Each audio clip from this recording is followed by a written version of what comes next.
¿cómo podemos reconocer una iglesia verdadera?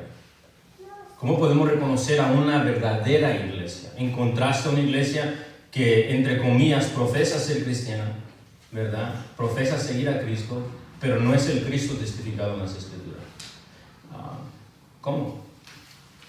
Observemos unas cosas. En la Reforma Protestante, una de las cosas que resaltaron fue cómo definimos la iglesia.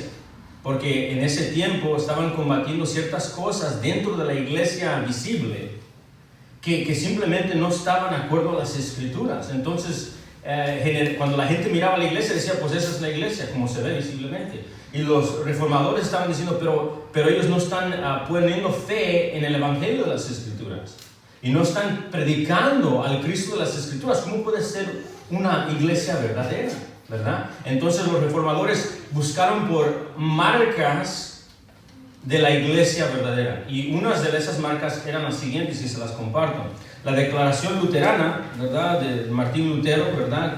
La de fe, que se llama la Confesión de Habsburgo, de 530, definió a la iglesia como lo siguiente: la congregación de los santos, en la que se enseña apropiadamente el Evangelio y se administran correctamente los sacramentos.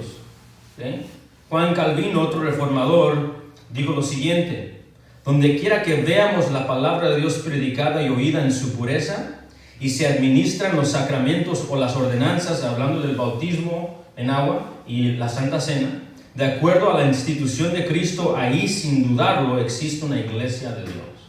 Entonces básicamente ellos están diciendo que donde se predique la palabra sincera y pura de las Escrituras y donde se practique esa adoración, ahí está una iglesia verdadera, ¿verdad? Una de las razones que los reformadores se enfocaron en los sacramentos, y yo prefiero usar la palabra ordenanza, y muchos protestantes prefieren usar la palabra ordenanza porque nuestros amigos, los católicos romanos, usan la palabra sacramento, y cuando ellos usan las palabras sacramentos, lo usan diferente a como se entiende. Se enseña en la Iglesia Católica Romana que cuando usted participa de la Santa Cena, hay un tipo de gracia literal y espiritual que se está impartiendo al que participa. Entonces se está dando un tipo de gracia de Dios, y el hombre no puede hacer eso. No, en ninguna parte se dio ese tipo de autoridad. Entonces, una de las razones y no nomás eso, sino habían gente que estaban bautizándose a gente que realmente no conocía las Escrituras, nunca se le predicó el Evangelio y lo estaban llamando cristianos. Entonces había una mezcla y un desorden completo.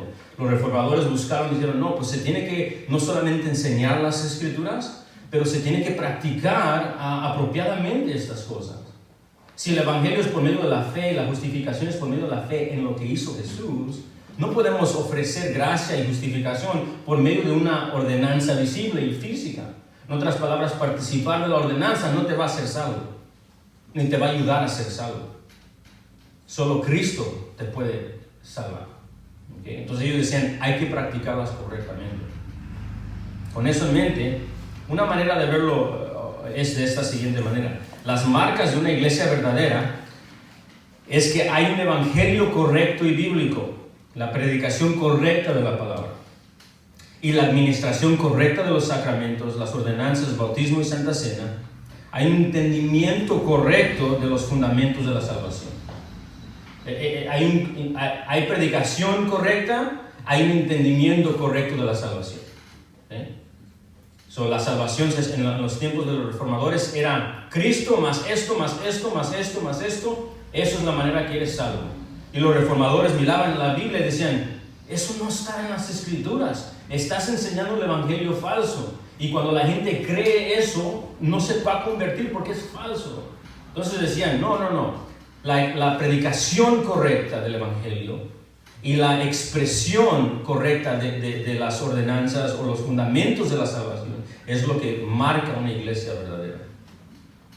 Ahora, para decirlo de otra manera, hay un evangelio bíblico de Cristo Jesús y hay una adoración bíblica a Cristo Jesús. Las marcas, una de las marcas para una iglesia verdadera es que hay un evangelio bíblico de Cristo Jesús. El Cristo que estamos predicando no es el Cristo que inventé yo o el que dice fulano de tal o tal, es el Cristo que se testifica en la Biblia. ¿Se acuerda cuando Jesús le dijo a sus discípulos, ¿y quién dicen los hombres que soy yo? Y luego respondieron, algunos dicen en Mateo 16 que eres uno de los profetas. Y luego dice, otros dicen que eres Elías resucitado entre los muertos. Otros dicen que eres el profeta Jeremías. Y ninguna de esas respuestas era correcta. Y le dice, ¿y quién dices tú que soy? Y luego Pedro dice, tú eres el Cristo, el Hijo del Dios viviente. Y luego Jesús afirma eso y dice, correcto. Eso Dios te lo ha revelado. Esa es la respuesta correcta. En otras palabras, hay un evangelio bíblico de Cristo Jesús, es una marca, y hay una adoración bíblica a Cristo Jesús. ¿Okay? En otras palabras, si quiere una manera de recordarlo, ¿cómo ve la iglesia la palabra de Dios? ¿Cómo ve la iglesia a Dios? ¿Y cómo ve la iglesia a Cristo y la salvación? Y si en esas maneras ellos están distorsionando la palabra de Dios, y están distorsionando quién es Dios, y distorsionando quién es Cristo y cómo recibir la salvación, entonces ya paró de ser una iglesia verdadera. Están predicando otro evangelio, están enseñando otras cosas que no son acuerdo de las Escrituras. Vamos a Hechos 2. Lo invito a que vaya a Hechos 2 a ver las marcas de una iglesia verdadera. Hechos 2. Vamos al versículo 41 y déjenme compartirles el contexto un poco. En el contexto de Hechos 2:41, Pedro acaba de predicar que Jesús es el Mesías prometido del Antiguo Testamento y que Dios lo ha hecho Rey y Señor, Él es Dios. ¿Okay? Y le está predicando al pueblo que crucificó a Jesús. Y el pueblo reconoce que tenían una perspectiva incorrecta de Cristo Jesús. Lo negaron como Dios, lo negaron como Mesías y se arrepienten. Dicen, hemos hecho mal. ¿Okay? Tenían una cristología incorrecta. Y al escuchar la verdadera persona de Cristo, ellos ponen fe en Jesús, que ha resucitado entre los muertos.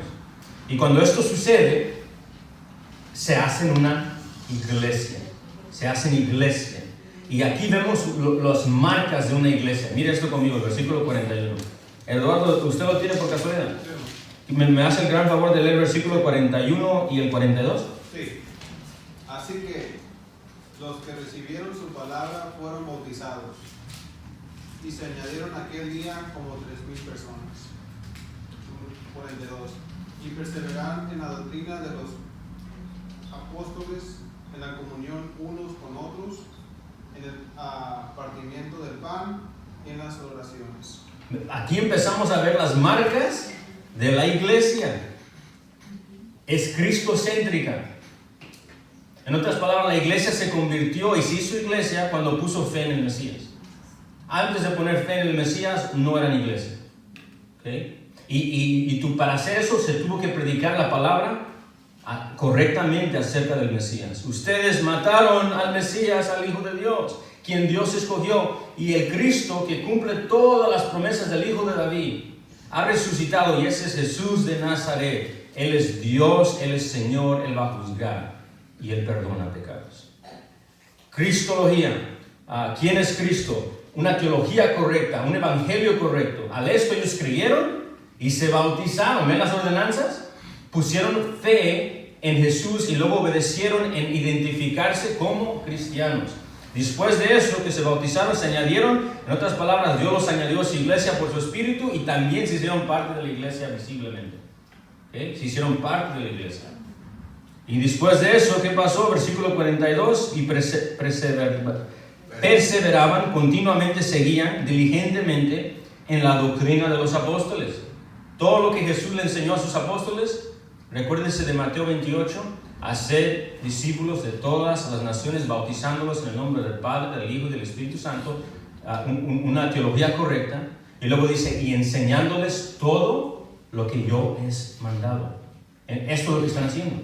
Entonces ahora se añadieron a la iglesia, son bautizados, han puesto fe en Cristo Jesús y se están dedicando a lo que Cristo enseñó. Eso es muy similar a lo que ocurre todavía, ¿no? todavía nos juntamos en el día del Señor y en días como hoy a aprender la enseñanza apostólica, cual se le entregó por medio de Jesús. La marca de la iglesia. Y luego dice que seguían en la comunión unos con otros. Había hermandad, koinonia, ¿verdad? La palabra significa una hermandad, una intimidad continua con los hermanos. Lo que hacemos nosotros en los convivios, lo que hacemos cuando se enferma un hermano y lo visitamos, hermandad. Una familia se ha creado por medio de Cristo y el Espíritu de Dios. Eso es lo que ocurrió en la iglesia. Otra marca de la iglesia. ¿Sí ve eso? Y luego no nomás eso, mire eso.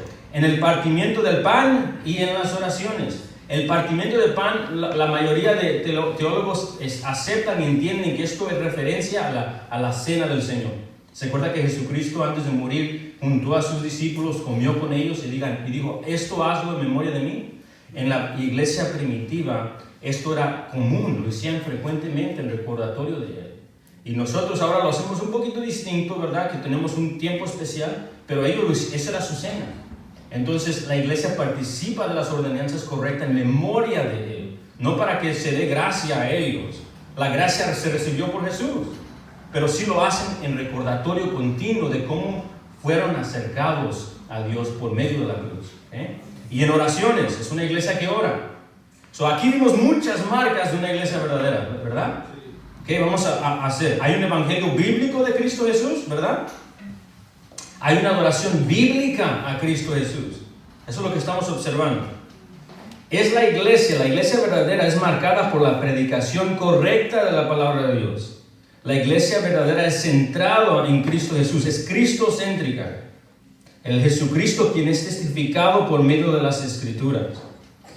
La iglesia verdadera es la iglesia que fielmente se centra en el Cristo de las Escrituras y se congrega para adorar, para orar, predicar, discipular, evangelizar y correctamente participar de las ordenanzas del bautismo y la Santa Cena hasta el regreso de Jesús. Esa es la iglesia verdadera. Si se está predicando un Cristo falso y hacen todas estas cosas, no es iglesia verdadera. ¿Hace sentido? Porque Cristo no está ahí. Cristo no es el que está siendo adorado ni honrado. Por eso es tan importante la cristología. Escuchemos esto. El Dr. Wayne Grudem dice lo siguiente, observando esto, dice: por cierto, si no se predica la palabra de Dios, sino simplemente falsas doctrinas o doctrinas de los hombres, no hay verdadera iglesia. El Dr. Wayne Grudem sigue diciendo: en algunos casos podemos tener dificultad para determinar precisamente cuánta falsa doctrina se puede tolerar antes de que una iglesia no se le pueda considerar como una iglesia verdadera. Pero hay muchos casos claros en los que podemos decir que no existe una iglesia verdadera. Y ahora va a dar unos ejemplos, y la iglesia generalmente entiende esto. Escucha esto. Por ejemplo, la iglesia de Jesucristo de los Santos de los Últimos Días, la iglesia mormona, no sostiene ninguna de las principales doctrinas cristianas respecto a la salvación. Ellos creen lo que la Biblia enseña de la salvación, ellos no lo creen y lo enseñan diferente. A la persona de Dios o a la persona y obra de Cristo. Lo que la Biblia enseña de Dios y lo que la Biblia enseña de Cristo, la obra de Cristo, ellos lo enseñan completamente diferente a las Escrituras. En otras palabras, si alguna vez ha venido un mormón a su casa, le presenta la Biblia y luego saca otro libro, y ese otro libro tiene una distorsión completa de Jesús, la obra salvífica de Jesús y de la persona de Dios. Dios, Cristo y la obra salvadora. Esas son las cosas que nos marcan como verdaderos cristianos y iglesia. Sigue diciendo el Dr. Wayne Grudem, es claramente una iglesia falsa. De modo similar, los testigos de Jehová enseñan la salvación por obras y no por confiar solo en Cristo Jesús. Nuestros amigos, los testigos de Jehová, no creen que la obra de Cristo Jesús fue suficiente para cubrir todos los pecados. Ellos enseñan que tú tienes que hacer algo. En otras palabras, tienes que evangelizar. Si no, tal vez no vas a ser salvo. Tienes que hacer esto. Tienes que reunirte todo el tiempo, o si no, no vas a ser salvo. Y ahora, el cristiano debe de evangelizar, y el cristiano debe de reunirse, pero no para ganarse la salvación. Cristo hizo eso. Más bien, el Cristo que murió en la cruz, recuérdese los propósitos de la iglesia, nos redimió y nos salvó para que lo adoremos. No somos salvos por las obras, somos salvos para buenas obras. Y ahí nuestros amigos de Testigos de Jehová no lo enseñan ni lo interpretan así. Ellos dicen, tienes que hacer para poder obtener la salvación y la gracia de Dios. Eso ya distorsionó el Evangelio.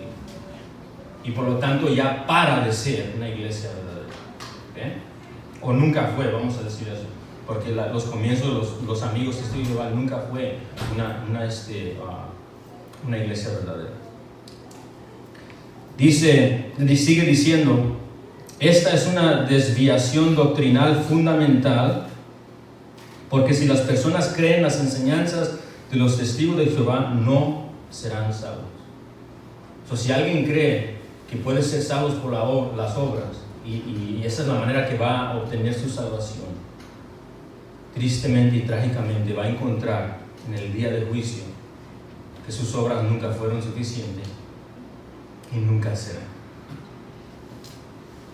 Y tal vez dirán, como dijo Jesús, Señor, Señor, y Él va a decir, apártense de mí, trabajadores de iniquidad, porque yo no los conozco. ¿Verdad? Ok, dice, cuando la predicación, dice el Wayne Grudem, la predicación de una iglesia esconde de sus miembros el mensaje del Evangelio de salvación por la fe sola y no proclama claramente el mensaje del Evangelio, y este no ha sido proclamado por algún tiempo, el grupo no es realmente una iglesia. Nuevamente, la predicación correcta del Evangelio y la adoración correcta. La teología afecta a la práctica. ¿Hace sentido eso? Teología afecta a práctica. Una teología incorrecta automáticamente va a producir práctica incorrecta.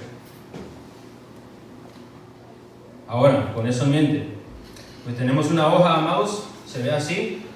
Lo voy a poner en la pantalla, pero le pido que lo revise conmigo la hoja, ¿ok? En la hoja, y esto yo hice la hoja, pero lo derribé, lo adapté de un artículo muy lindo que escribió el doctor Albert Mohler, que se titula A Call for Theological Triage in Christian Maturity. Y se dedica en este artículo a hablar sobre cómo ver a las doctrinas falsas y otras doctrinas en las iglesias verdaderas y las iglesias que son genuinas, pero que tal vez tengamos diferencias doctrinalmente. ¿Okay? Vamos a revisarlo juntos. Primero, vamos a hablar de las doctrinas de primera orden. Y estas vamos a llamarle las doctrinas fundamentales y no negociables. No negociables, en otras palabras, no se pueden cambiar estas verdades. Son las columnas del Evangelio.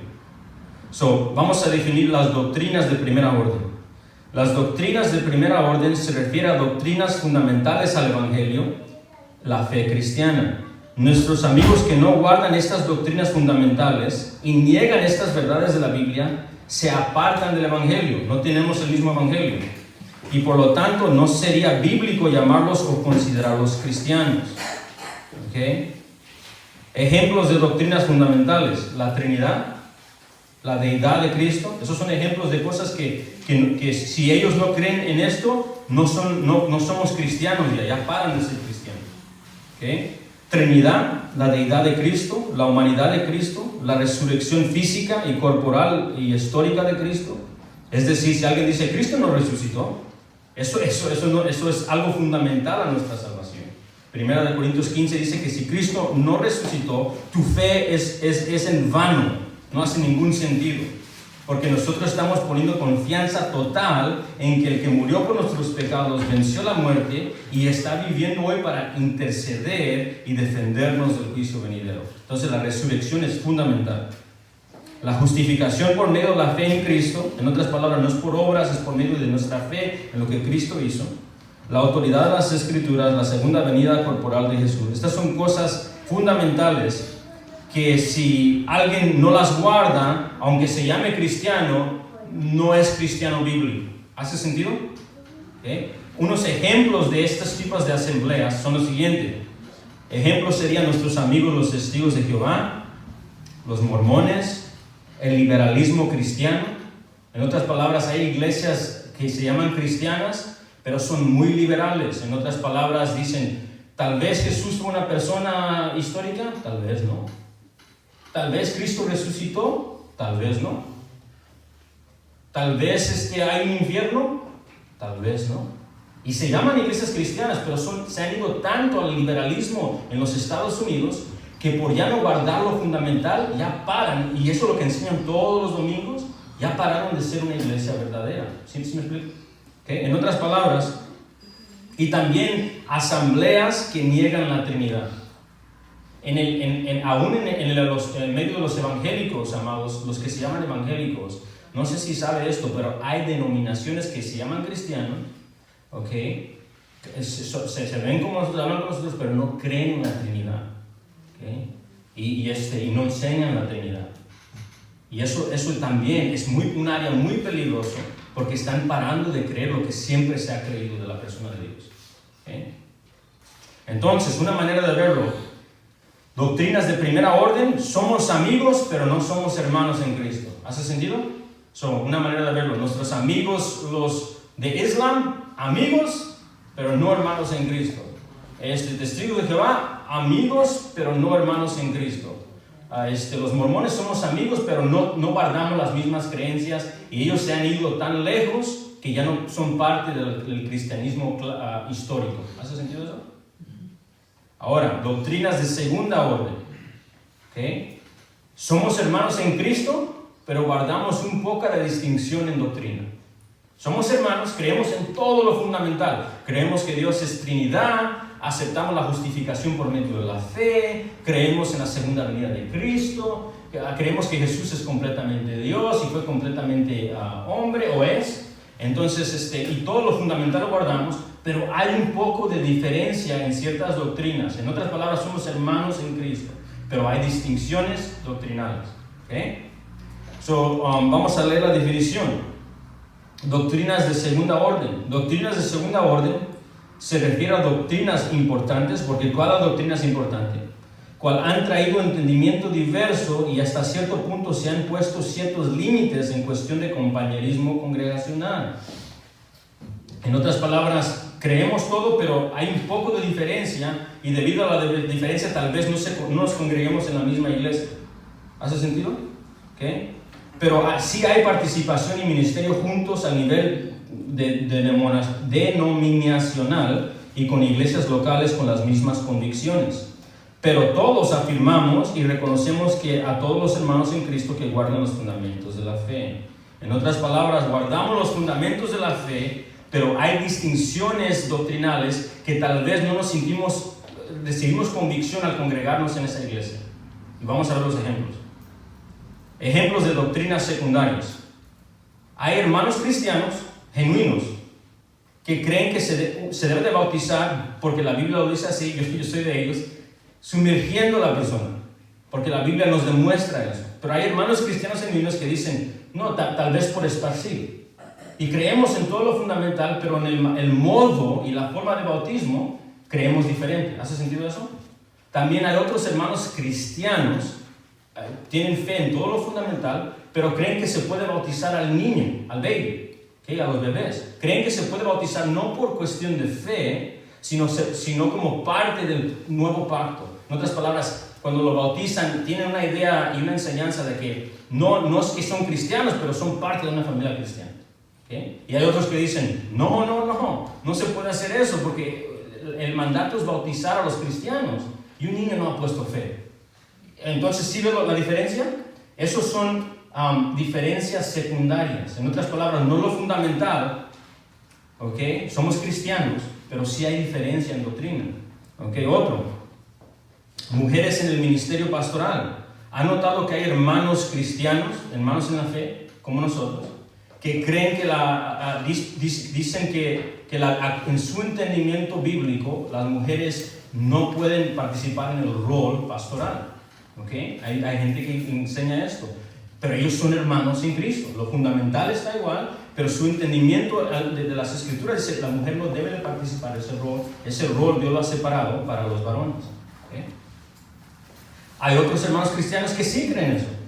En su entendimiento bíblico dicen, no, tal vez la mujer, eso era cultural, etcétera, etcétera. Y en su perspectiva bíblica dicen, no, las damas pueden ser pastoras también. Diferentes. En otras palabras, alguien que cree que las damas no pueden ser pastoras, no creo que se va a congregar en una iglesia donde hay una pastora, ¿verdad? Se va a congregar en otro lugar. Y viceversa. Pero son hermanos en Cristo porque guardan todo lo fundamental. Y no quiero dar la impresión que esto es opcional, hermanos. ¿Sí me explico? Oh, yo puedo escoger. No. Todos estamos buscando lo que dicen las Escrituras y sometiéndonos a eso. Eso debe ser el deseo de todos nosotros. Esto no es para escoger. Dejo eso como una cláusula. ¿Qué más?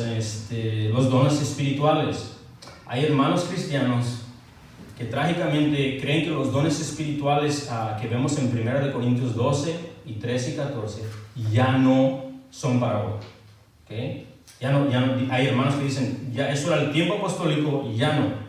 ¿Okay? Ellos son hermanos cristianos, ¿okay? Son hermanos, guardan lo fundamental, ¿okay? Pero en esta área creen diferente. Ahora nosotros creemos que los dones espirituales no solamente son para el tiempo apostólico, sino también para el día de hoy, porque lo dice así 1 Corintios 12, 13 y 14. Esos son ejemplos de doctrinas secundarias. Ahora vamos a ver ejemplos de las asambleas. ¿Cómo se ve esto? Nuestros hermanos, los presbiterianos, ayúdenme hermanos, hermanos, así como usted lo dijo. Oye, presbiterianos. Nuestros hermanos son hermanos, ¿ok? Pero ellos bautizan a niños. Lo amamos, pero no vemos eso en la Biblia, ¿verdad? Aunque ellos predican el Evangelio, predican a Cristo crucificado, la justificación por la fe, la Trinidad. Son hermosos predicadores, ¿ok? Pero hay diversidad, ¿verdad?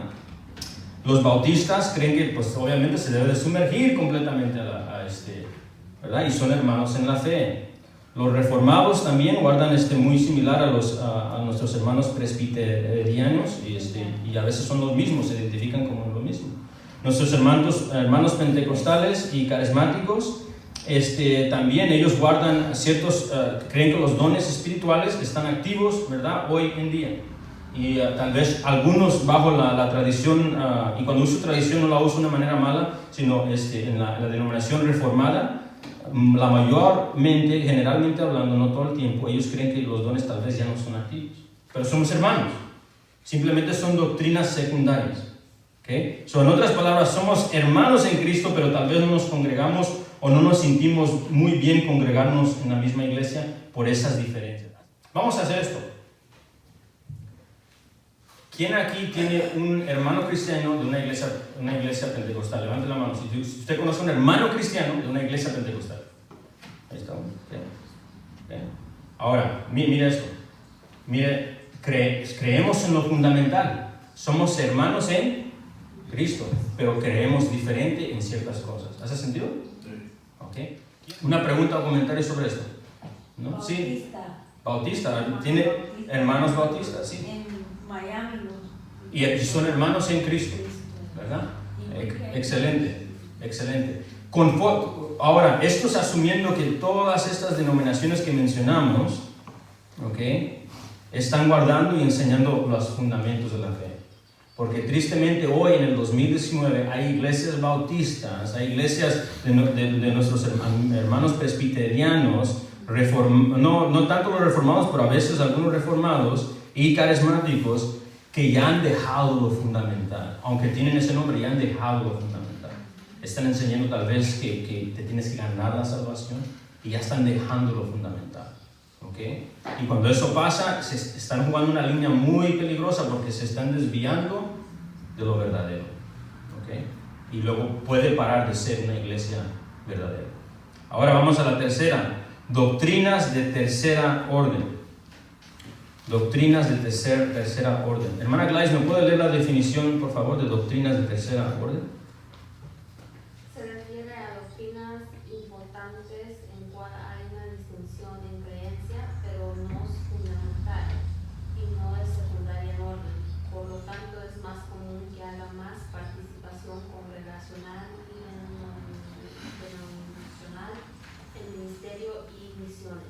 Excelente, gracias. En otras palabras, hay distinciones mínimas, aunque la doctrina es importante, pero es mínima en importancia. En otras palabras, y la mayoría de las iglesias evangélicas caen en este lugar. En otras palabras, nosotros todos aquí guardamos mayormente lo fundamental todo, ¿verdad? Y también tal vez en lo secundario, pero de seguro hay doctrinas de tercera orden en cual tal vez diferimos un poco, ¿sí me explico? Por ejemplo, unos ejemplos de doctrinas terceras, perspectivas escatológicas. Puede ser aquí que hay hermanos que creen que el reino milenial en Apocalipsis 20 es 1000 años literal. Y puede ser que haya hermanos aquí que digan, no son 1000 años literal, son simbólicos. Eso es algo de tercera orden. Nos podemos congregar, no hay algo que nos molesta en la conciencia, simplemente diferimos un poco en esa enseñanza porque lo vemos diferente en la Biblia, ¿verdad? Y la Biblia no está mal, nosotros somos los que no vemos claramente a veces. También se acuerda que la semana pasada hablamos sobre la relación entre la iglesia e Israel. Eso también es una doctrina de tercera orden. En otras palabras, no se debe de ir un hermano por decir, ustedes no creen esto y yo creo esto. Israel Dios tiene un pacto con Israel y ustedes no están enseñando eso como yo lo creo. Eso no es una razón por cual dividirse. También el liderazgo de la iglesia. Hay algunos que creen que debe de ser un pastor solamente. Hay otros que dicen no, debe de ser un grupo de ancianos, ¿verdad? Esas son cosas que también se pueden considerar de doctrinas de tercera orden. Le pregunté a la hermana Gladys hoy cuál otras y me dio unas excelentes.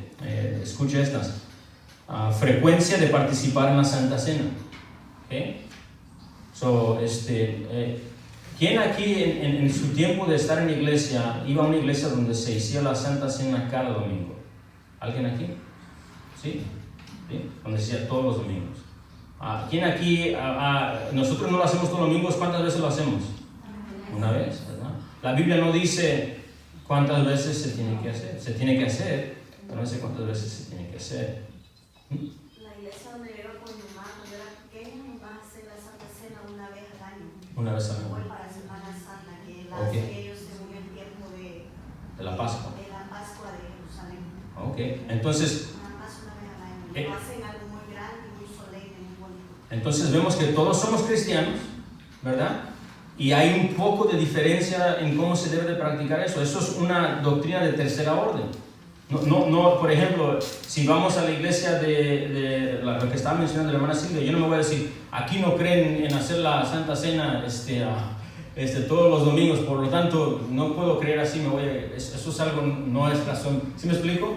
Si algo pasa en lo fundamental, en otras palabras, los pastores de la iglesia están enseñando que Dios no es Trinidad, eso es una razón tal vez grande por cual tener que irse de una iglesia. ¿Sí me explico? Pero tal vez en la segunda orden, tal vez, pero definitivamente en doctrinas de tercera orden no hay razón por cual tener un debate grande o estar peleando o esas cosas.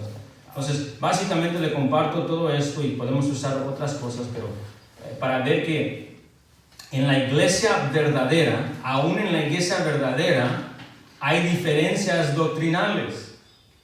Pero hay ciertas diferencias doctrinales que si nos apartamos de ellas, paramos de ser una iglesia verdadera. ¿Hace sentido eso? Ok, vamos a ver esto y luego yo creo vamos a concluir con esto. Esta hoja usted la tiene, hermanos. Esta me la prestó mi amigo Rodrigo Graciano. Me la enseñó hace un tiempo y me gustó mucho. Vamos a usarla hoy. ¿Okay? Y la hoja básicamente se compone de la siguiente manera. En la hoja hay 3 círculos, ¿verdad? ¿Sí lo ven? El círculo del medio dice verdad pura y bíblica. En otras palabras, en ese círculo va a simbolizar lo que dice la Biblia, lo que dice Dios en la Biblia. Exactamente. ¿Qué dice Dios acerca de los líderes de la iglesia? Ahí ese círculo está representando lo que Dios dice, la Biblia dice. ¿Qué dice Dios acerca del diezmo? Ahí Dios lo está diciendo. Ahí ese círculo del medio es la verdad bíblica, lo que Dios dice en la Biblia. ¿Qué dice Dios acerca del ministerio de la dama en el pastoreado? Ahí, la verdad bíblica, ahí está en el medio. Eso es simbólico a todo lo que la Biblia dice en verdad. ¿Okay? Ahora, el círculo rojo, ¿sí ve el círculo rojo? Que está dentro de la verdad pura y está saliendo un poquito afuera.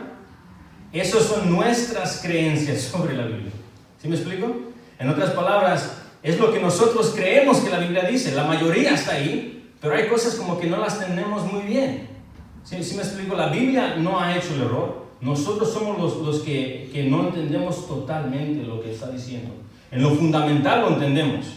Pero hay cosas donde estamos tratando, como su iglesia, crecer. Y nuestro deseo es que nuestras creencias, todo ese círculo vaya en el medio. Eso es nuestro deseo, ¿verdad? En otras palabras, si yo tengo una tradición o algo que no está sometido a la verdad bíblica y pura, mi deseo es cambiarlo para que me acerque más y más en el centro, ¿verdad? Ahora hay otro círculo. ¿Sí ve el círculo grande?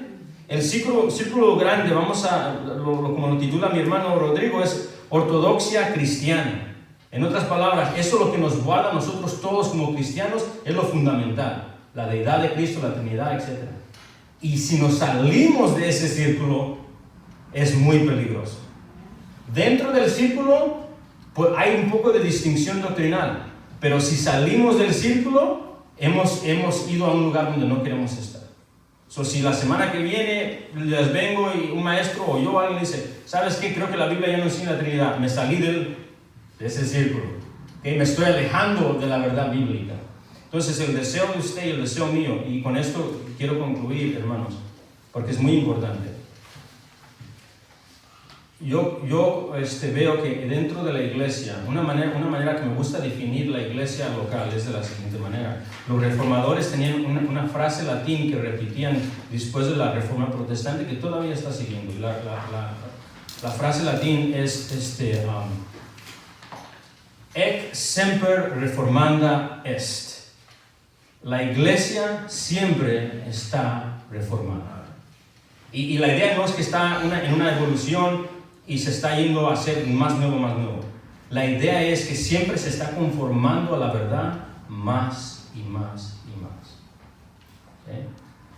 Siempre reformando. Entonces, no es lo que, para usar la ilustración de la hoja aquí, nuestro deseo es que la comunidad cristiana y la iglesia local y nuestros hermanos en Cristo, la iglesia habla hispana, nos acerquemos más y más a la verdad pura. ¿Hace sentido? Un ejemplo, si estamos practicando los dones espirituales, pero no están de acuerdo de la Biblia, nuestro deseo es ¿dónde? Acercarnos hacia ¿dónde? El círculo del medio. Exactamente, hermano Milagros. Si no, le voy a decir esto. Si nuestro liderazgo sobre los ancianos y sobre pastores es contrario o diferente a lo que dice la Biblia, ¿qué debemos desear? ¿Okay? Y someternos a lo que Dios dice. ¿Okay? Y si todo creyente y toda iglesia local tiene ese corazón de Señor, quiero siempre reformar. Siempre quiero que sigas continuamente transformándome. Entonces la iglesia va a seguir haciendo los propósitos por cual hizo y es glorificar a Dios.